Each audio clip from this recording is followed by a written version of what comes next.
Can you tell us who exactly is D'Angelo Edwards? Well, I'm D'Angelo Edwards. I'm an artist, a freelancer. I do a lot of freelance art. I do stuff for like illustrations. I do children's books sometimes. I do illustrations for websites. I also have done things for like toy design companies. Like I get around. I just do whatever work I can find.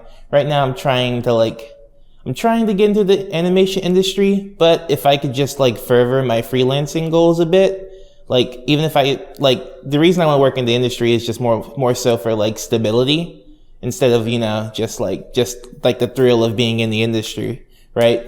But if I could just do my own stuff on my own terms, through freelancing and eventually just like through my own stuff on my own, I'd take either path, to be honest. I grew up on a lot of cartoons and comic books, and like the comic books I grew up on are like, they like ranged from like 80s and 90s stuff to like whatever was current at the time. I mean, I was born in the 90s, so some of that stuff was my time.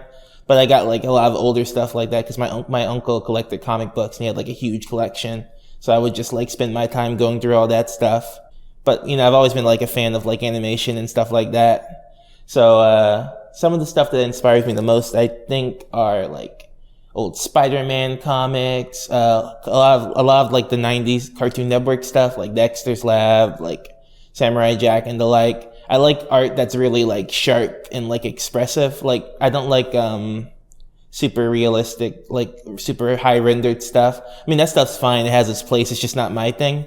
I like stuff when it's just like broken down to like its base shapes, I started doing YouTube. I mean, I've been doing YouTube like on and off for like a while, probably as long as like YouTube's been around. But high school and regular school and then college. So it was never like my focus or anything. But in the last, I'd say about 2-3 years, I've been like focusing a lot more in it. So I run a channel. The channel is called Hats Off Media. It's called that because I just like to wear hats. I wear a lot of different hats, and it like kind of stuck. That kind of like became my thing. And I talk about like stuff I think deserves to be talked about. I try and like shine a light on like animation or like comics or movies or stuff that I don't think gets talked about enough, or maybe has been talked about like too harshly. I don't know. I feel like sometimes I'm a little forgiving with stuff, but also like if I like it, I like it. So I'm not going to like try and bash it. My art and my YouTube stuff like definitely helped during the pandemic. I mean, the pandemic's still going, but whatever. But I didn't really have anything else to do but like polish like my art and like try and do something with YouTube, try and get that YouTube bread, So like I've basically taken this time to like super like polish my skills, get my portfolio out there. I finally invested in like getting my own website and like building up like the pieces for that, like actually going out and like getting critique and like trying to like make my art the best it can be. I've been a lot more active with like commission people. Like I've been doing a lot more commissions lately. The YouTube stuff also takes up a lot of time. It takes a while to make a video,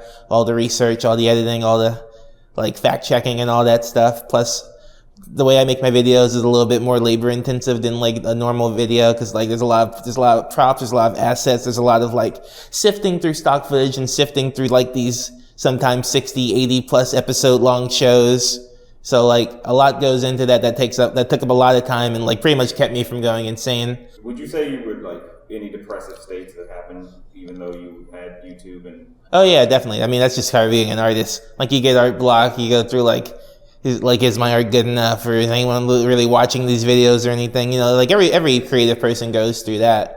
And like the pandemic can't help to heighten that, because when there's nothing else to take your mind, like you can't just go to the movies or just like chill out with your friends or anything, because the world's on fire outside. So those days were kind of rough. But like I said, I had like that new group of friends to talk to. Like if something went wrong with YouTube, like everyone else had everyone like had each other's back because we were all going through the same stuff. Like it's a real sense of camaraderie. Like I don't know, I feel like the group I identify with the most are like other creative people. Like even like outside of gender, outside of race, like any of that. Like I feel a very strong kinship with creative types. I would say that if you're a creative person, don't ever stop making stuff, right? Like it doesn't matter if you're making something every day or like once a week or once a month or once a year. As long as like don't ever put the idea in your head that you're done, right? Because you're never done. And that's not, like, I know creative people because I am one of those people. Like, if you try and snuff out that party, you're going to be miserable. Even if it's not your career or your chosen path. Like, if you want to make something, just make it. Like, it's fun. Like, and it feels good. Like, people need to get that out of them. Like, it starts to build up and like, you have no outlet. Like, I know people get bogged down with like responsibilities and like jobs and relationships and family and work and all that stuff. But like, you gotta find some time for yourself and you gotta find some way to get that creative side of you out there. And cause you never know. Like, this isn't even like a monetary thing. Like, I'm not saying like, oh, your big break might come someday. I'm just saying you might like inspire somewhere else, or you might just like finally make that thing that like perfectly represents who you are as a person, you know? Like, you just gotta get that creative, like, part of you out there. Like, I don't know, creativity is like the greatest thing about humanity.